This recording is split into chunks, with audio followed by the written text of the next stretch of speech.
بسم الله الرحمن الرحيم.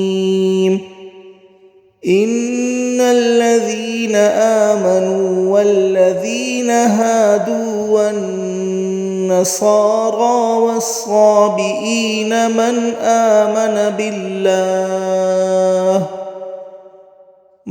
آمن بالله واليوم الآخر وعمل صالحا فلهم أجرهم عند ربهم ولا خوف عليهم ولا هم يحزنون.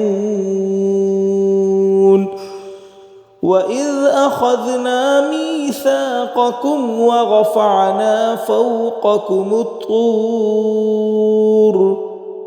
خذوا ما آتيناكم بقوة واذكروا ما فيه لعلكم تتقون. ثم توليتم من بعد ذلك فلولا فضل الله عليكم ورحمته لكنتم من الخاسرين. ولقد علمتم الذين اعتدوا منكم في السبت فقلنا لهم كونوا قردة خاسئين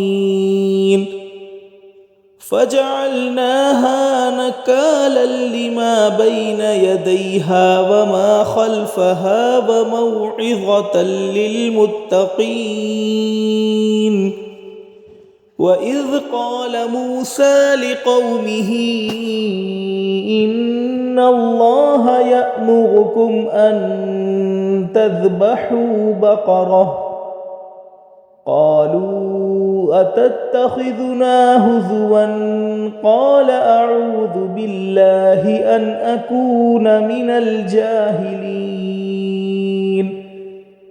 قالوا ادع لنا ربك يبين لنا ما هي قال إنه يقول إنها بقرة لا فارض ولا بكر عوان بين ذلك فافعلوا ما تؤمرون.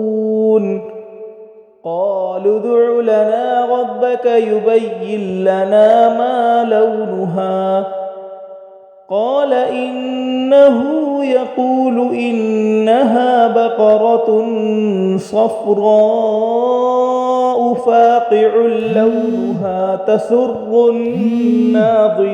الناظرين. قالوا ادع لنا ربك يبين لنا ما هي إن البقرة شابه علينا وإنا إن شاء الله لمهتدون. قال إنه يقول إنها بقرة لا ذلول تثير الأرض ولا تسقي الحرث مسلمة لا شية فيها. قالوا الآن جئت بالحق فذبحوها وما كادوا يفعلون.